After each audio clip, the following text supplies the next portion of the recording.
Halo anak-anak, hari ini Bapak ingin memberitakan firman Tuhan untuk kita semua. Nah, tapi sebelum kita mendengarkan firman Tuhan, mari kita tundukkan kepala, kita lipat tangan kita, dan kita tutup mata. Kita berdoa bersama. Mari kita berdoa. Bapa kami ada di dalam surga, kami mengucap syukur ya Tuhan untuk anugerah yang Kau berikan kepada kami kali ini. Sehingga kami boleh mendengarkan firman-Mu, kami boleh mendengarkan isi hati-Mu. Kami berdoa ya Tuhan, kiranya Engkau memberikan kami telinga yang mau mendengar, hati yang mau taat ya Tuhan. Dan Engkau berikan firman-Mu di hati dari pembicara, di mulut dari pembicara, sehingga ketika dia berbicara, dia boleh memberitakan firman-Mu dengan setia. Kami berdoa ya Tuhan, kiranya Engkau terus beserta kami. Di dalam nama Tuhan kami, Kristus Yesus. Kami telah berdoa. Amin. Nah, anak-anak, di sini siapa yang pernah punya adik bayi? Pernah punya adik kecil? Atau pernah lihat adik kecil? Wah, banyak ya. Hampir semua pernah. Anak-anak, waktu adik kecil lahir, dia lahir, keluar, nangis. Nah, semua orang senang, semua orang bahagia. Ibu senang, bapak senang, kakek senang, nenek senang, semua orang senang. Kenapa? Ya karena bayinya lucu, karena bayinya imut. Nah, tapi lama-kelamaan, bayinya mulai sering nangis. Dikit-dikit nangis, dikit-dikit nangis. Ya, lapar, nangis. Mau kencing, nangis. Mau buang air besar, nangis. Gak bisa tidur, nangis. Wah, lama-lama kita tuh gak bisa tidur juga. Bentar-bentar dengar suara nangis, bentar-bentar dengar suara nangis. Akhirnya apa? Akhirnya kita semua, keganggu. Kita mulai pikir, memang masih kecil sih, tapi kok kayaknya egois ya? Kok semuanya jadi mengarah ke diri ya? Apa emang kayak gitu ya? Udahlah nggak apa-apa. Masih kecil, yang penting lucu, yang penting imut. Nanti juga kalau udah besar, ya sudahlah, udah pasti berubah. Kita pikirnya kayak gini. Atau nanti tambah lama tambah besar ya. Adik kita tambah lama tambah besar, diajarin yang baik-baik, semua yang baik-baik. Diajarin ini papa, ini ibu. Diajarin harus dengar firman Tuhan.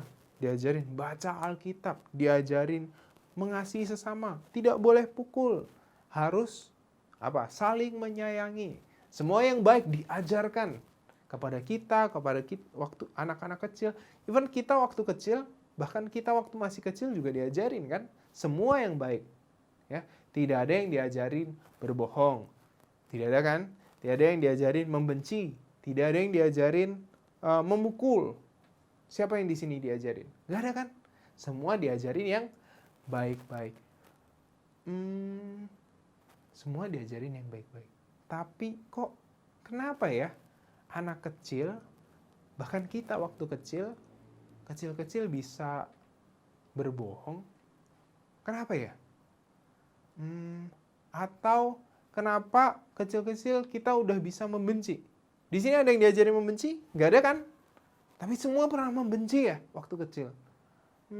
Atau siapa yang di sini yang pernah marah? Ada yang pernah diajarin marah? Gak pernah kan? Semua diajarin yang baik tadi katanya. Tapi kenapa kecil-kecil kita sudah bisa marah-marah? Ada yang tahu kenapa ya? Kenapa kecil-kecil sudah bisa berdosa?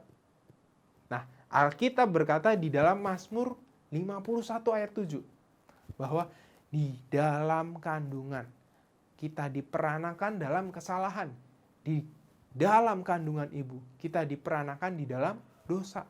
Kita sudah berdosa di dalam kandungan. Di dalam kandungan kita sudah jatuh dalam dosa.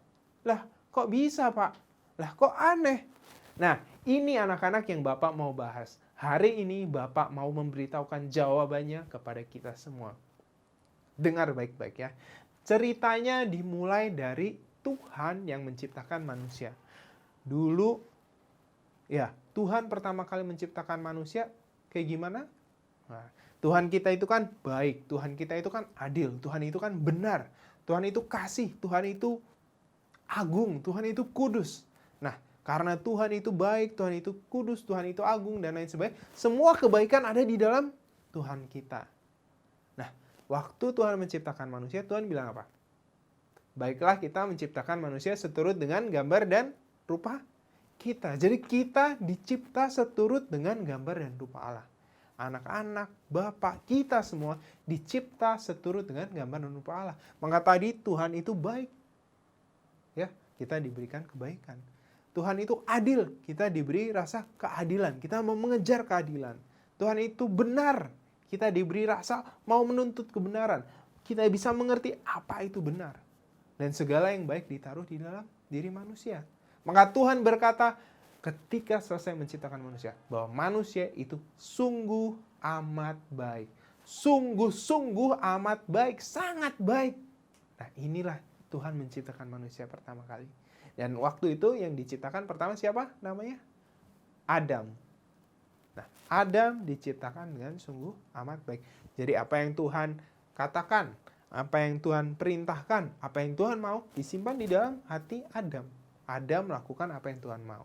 Dan di situ Tuhan melakukan janji. Tuhan membuat janji dengan Adam. Adam sebagai satu-satunya manusia berjanji dengan Tuhan. Apa janjinya? Tuhan bilang, semua berkat Tuhan, semua anugerah Tuhan, kamu bakal terima. Semua buah di pohon ini, semua pohon ini, buahnya boleh kamu makan. Buahnya kamu boleh makan dengan bebas.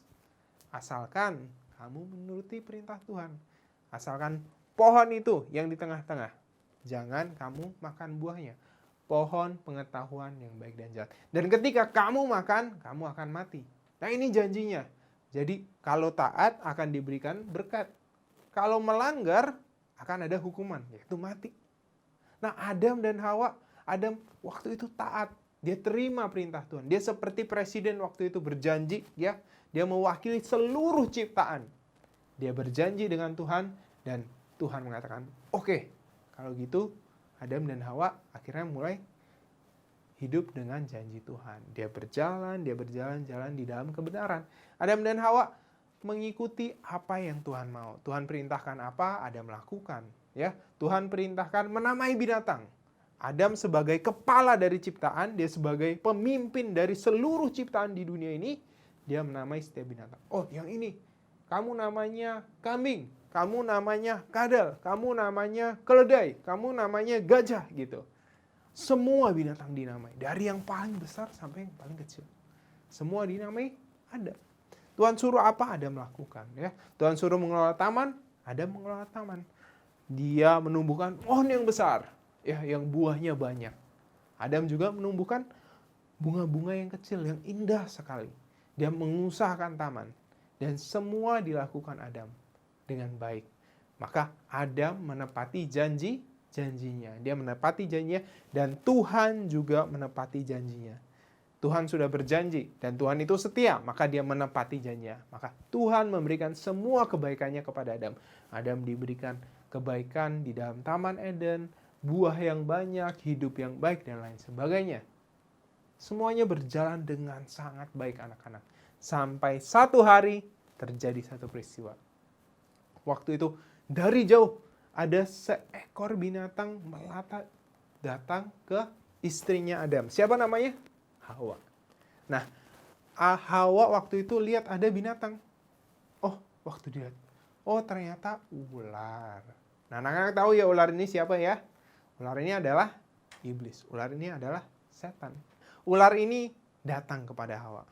Ya, dia mulai berbicara kepada Hawa. Hawa, dengerin dong. Nah, Hawa yang dengar langsung bertanya, siapa ini? Oh, ular. Kenapa ular panggil-panggil? Nah, ular langsung berkata,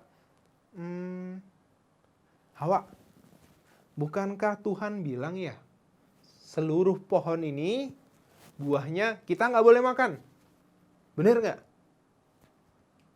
Terus Hawa hati nuraninya bekerja kan? Hawa hati nuraninya bekerja, dia bilang apa? Enggak kok, enggak, Tuhan nggak bilang seperti itu.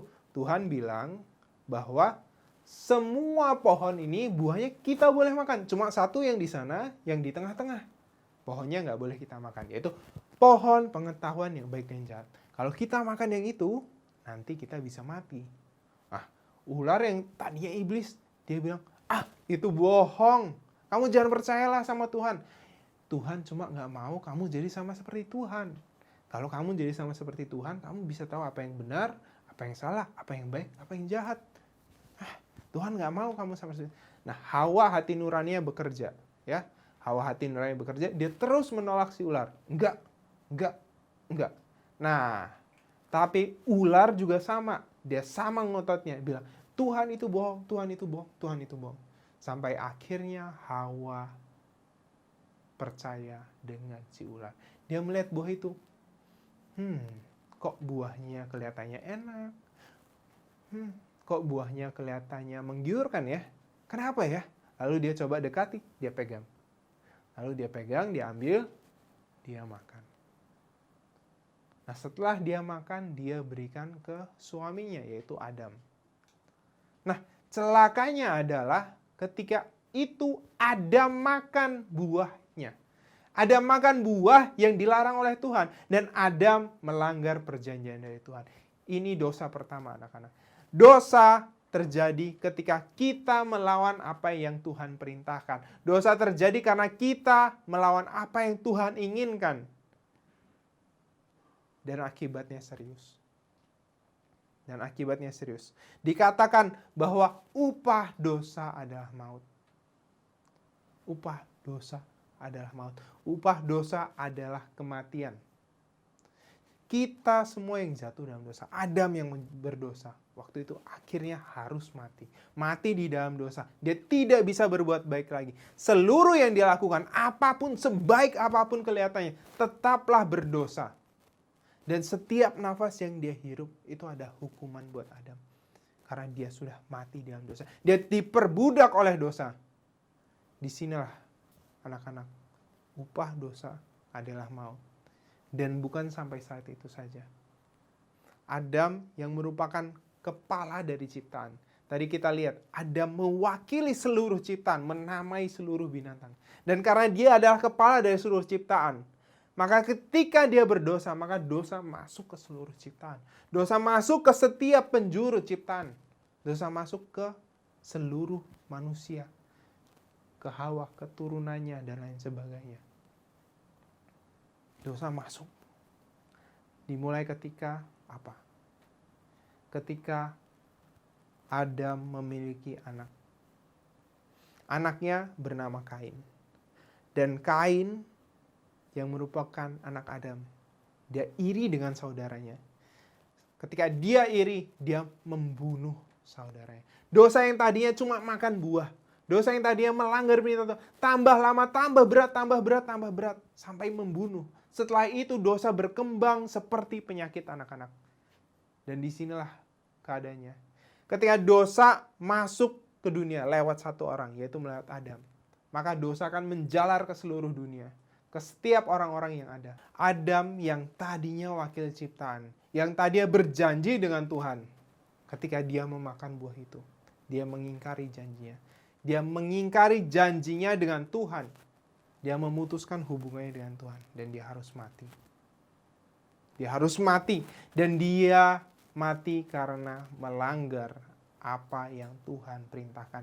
Dia melawan apa yang Tuhan suruh dia lakukan. Dia malah melakukan sebaliknya. Dia makan buah itu. Dan dia mengingkari janjinya. Dan Tuhan benci orang yang mengingkari janji. Ketika anak-anak berdosa, ketika kamu berdosa, ketika Bapak berdosa, ketika kita semua berdosa, kita ada orang-orang yang mengingkari janji. Dan Tuhan benci orang yang mengingkari janjinya. Dan karena itu, setiap orang yang ingkar janji, setiap orang yang melanggar perintah Tuhan, dia harus menerima hukuman. Dan hukumannya adalah maut. Hukumannya adalah rasa takut, hukumannya adalah rasa malu, hukumannya adalah rasa jijik. Hukumannya adalah kita tidak bisa lepas dari kematian. Kita tidak bisa lepas dari dosa kita. Dan Adam juga seperti itu. Dia tidak bisa lepas dari dosa yang dia lakukan. Apapun yang dia perbuat, sebaik apapun, adalah dosa. Dia mau lakukan apapun yang kelihatannya sebaik apapun untuk Tuhan, itu adalah dosa. Kata Alkitab, kebaikan itu seperti kain kotor di hadapan Tuhan. Kebaikan itu seperti kain yang najis di hadapan Tuhan. Itulah anak-anak. Bagaimana dosa membuat kita kotor. Setiap nafas yang dihirup Adam, ada hukuman bagi Adam. Dan inilah akibat dosa. Kita tidak akan bisa lepas dari dosa. Camkan itu baik-baik anak-anak. Dan karena Adam adalah wakil dari ciptaan. Adam tadi yang memimpin ciptaan. Karena dia melanggar dosa. Akhirnya seluruh ciptaan harus terseret ke dalam dosa. Seluruh ciptaan harus ikut masuk ke dalam dosa. Alkitab berkali-kali berkata, karena satu orang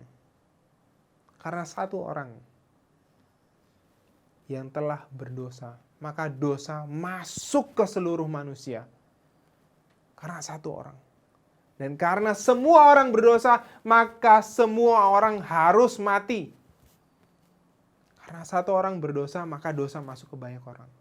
Karena semua orang sudah berdosa, maka semua orang harus mati.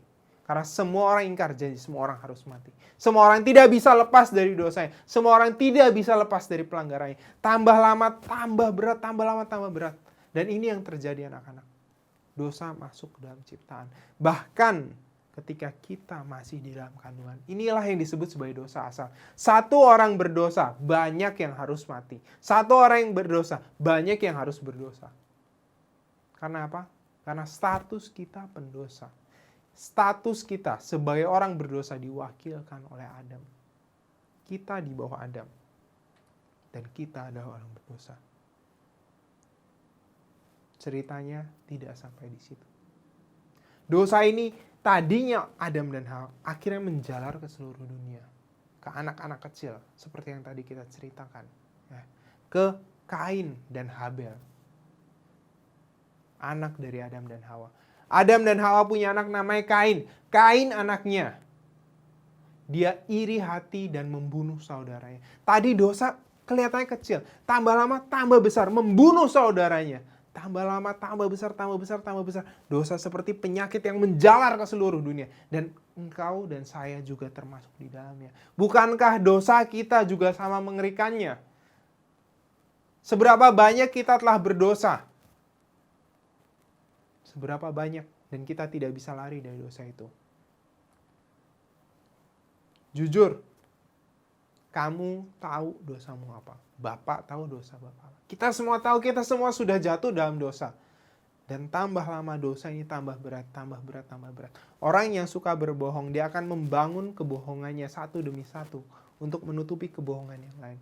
Dia berbohong ini, dia akan tutupi dengan kebohongan lain. Dia akan menutupi dengan kebohongan. Ada orang yang jatuh di dalam dosa seks. Ada yang dosa pornografi. Ada yang jatuh di dalam dosa narkoba. Ada yang jatuh di dalam dosa kebohongan. Ada yang jatuh di dalam dosa congkak, iri hati, tinggi hati. Tapi kita semua telah jatuh dalam dosa. Karena apa? Karena satu orang berdosa. Maka dosa masuk ke seluruh dunia. Inilah dosa asal. Dan akibatnya apa? Semua orang harus mati. Semua orang harus mati. Itulah kenapa tadi kita berkata anak bayi meskipun dia masih kecil, dia sudah berdosa. Itulah kenapa ketika kita berkata tadi, kita dari kecil yang diajarkan kebaikan. Tapi pada dasarnya, tanpa diajari siapapun, kita bisa berdosa. Kita bahkan berdosa lebih berat sekarang. Bukan kita cuma mulai berdosa, tapi kita mulai menikmati dosa kita. Kita bahkan tidak bisa lepas dari dosa kita. Dosa itu seakan-akan menjerat kita. Inilah dosa asal anak-anak. Karena satu orang berdosa, maka banyak yang berdosa. Karena satu orang berdosa, banyak yang berdosa, maka semua orang harus mati. Inilah dosa asal. Tapi cerita di Alkitab tidak sampai di sini. Cerita di Alkitab tidak sampai di sini. Tadi di Alkitab dikatakan, satu orang berdosa, banyak orang yang harus mati. Satu orang berdosa, banyak yang harus mati. Tapi bagaimana kalau di Alkitab ada cerita lain? Ada cerita lain yang menjelaskan bahwa ada satu orang yang tidak berdosa, tapi dia tetap harus mati. Bagaimana kalau di Alkitab ada cerita seperti ini? Bagaimana kalau di Alkitab ada cerita bahwa satu orang tidak berdosa, tapi akhirnya dia harus mati untuk menggantikan dosa Anda dan dosa saya. Dosa anak-anak dan dosa Bapak. Bagaimana kalau ada cerita seperti ini? Satu orang ini, dia tidak berdosa. Dia hidup sama seperti anak-anak, sama seperti Bapak. Dia hidup dari kecil, menjalani hidupnya sama seperti anak-anak, sama seperti Bapak. Dia belajar. Dia hidup sebagai remaja. Dia hidup sebagai seorang pemuda. Dan sampai akhirnya dia taat setiap hari. Dia tidak melakukan dosa sekalipun. Dan dia tetap harus mati. Karena menggantikan anak-anak dan mengganti Bapa. Satu orang ini. Tuhan Yesus. Satu orang ini dia tidak berdosa. Sehingga Tuhan memilih dia untuk menjadi wakil. Sehingga setiap orang yang percaya kepadanya boleh beroleh hidup. Tadi satu orang berdosa, banyak orang yang harus mati. Di dalam cerita ini, Alkitab menunjukkan bahwa ada satu orang yang tidak berdosa dan banyak yang boleh hidup. Karena begitu besar kasih Allah akan dunia ini, sehingga ia mengaruniakan anaknya yang tunggal. Sehingga setiap orang yang percaya kepadanya tidak binasa, melainkan beroleh hidup yang kekal. Dosamu, dosa Bapak, dosa kita semua, begitu jahat. Dosa kita menakutkan dan membunuh. Satu orang berdosa, banyak yang harus mati. Satu orang berdosa, banyak yang jatuh dalam dosa. Karena dosa Adam, kita semua harus jatuh dalam dosa. Tapi Alkitab mengatakan bahwa sesungguhnya yang paling menderita, sesungguhnya yang paling kasihan adalah Yesus. Satu orang ini tidak berdosa sama sekali. Tapi karena dia tidak berdosa dan dia harus mati, maka banyak orang boleh hidup. Anak-anak sekalian, satu orang ini, dia mengajak engkau dan saya untuk boleh lepas dari jerat dosa asal ini. Engkau yang tadinya di bawah Adam, yang harus mati menanggung hukuman, yang harusnya menanggung setiap murka Allah, yang harusnya menanggung neraka, kematian kekal. Tetapi di dalam satu orang ini, yang mati bagi dosa kita. Karena satu orang ini, banyak orang bisa hidup. Sehingga setiap orang yang percaya kepada Yesus Kristus, boleh beroleh hidup yang kekal. Maukah engkau percaya dengan satu orang ini, Yesus Kristus? Maukah engkau terlepas dari jerat dosa asal ini? Terlepas dari jerat kutuk di bawah Adam. Dan menerima satu orang ini, yang karenanya kita beroleh kehidupan. Maukah saudara? Jikalau engkau mau, mari kita tunduk kepala, kita berdoa. Bapa kami yang ada di surga, kami mengucap syukur ya Tuhan untuk anugerah-Mu, untuk setiap anugerah yang Kau berikan. Kami tahu ya Tuhan di dalam Adam, karena Adam jatuh dalam dosa, maka kami semua adalah pendosa ya Tuhan. Kami melakukan dosa, kami jatuh di dalam dosa, terus menerus. Karena satu orang ya Tuhan, kami harus mati. Kami tahu ya Tuhan, kami pantas menerima murka-Mu. Kami tahu ya Tuhan, kami pantas menerima setiap penghakiman-Mu. Kami harusnya mati di dalam dosa. Kami harusnya dicampakkan ke neraka. Tetapi karena kasih setia-Mu ya Tuhan. Karena satu orang yang tidak berdosa, yaitu anak-Mu Tuhan Yesus Kristus. Karena anak-Mu Tuhan Yesus Kristus, kami boleh hidup. Kami boleh beroleh hidup yang kekal. Kami berdoa ya Tuhan, ketika kami percaya kepada Kristus Yesus, kiranya Engkau ya Tuhan yang melepaskan kami dari jerat kutuk Adam, dari jerat kutuk iblis, dan kami boleh beroleh sukacita di dalam Kristus Yesus. Kami berdoa ya Tuhan, kiranya Engkau yang memampukan kami untuk hidup seturut dengan keinginan-Mu. Dalam nama Tuhan kami, Kristus Yesus, kami berdoa. Amin. Nah anak-anak, tadi kita telah mengerti bahwa dengan berada di bawah Adam sebagai dosa asal, kita semua harus menanggung setiap dosa. Kita semua harus menanggung setiap kutuk akibat dosa kita. Tapi karena Yesus Kristus, satu orang yang mati, maka banyak orang boleh hidup. Karena satu orang ini, kita boleh hidup. Kita boleh percaya kepada Dia dan beroleh hidup yang kekal. Tapi ceritanya nggak sampai situ.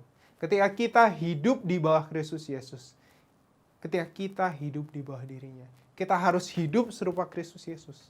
Kita tidak bisa lagi hidup karena keinginan dosa kita. Kita sudah bukan lagi di bawah tarikan dosa.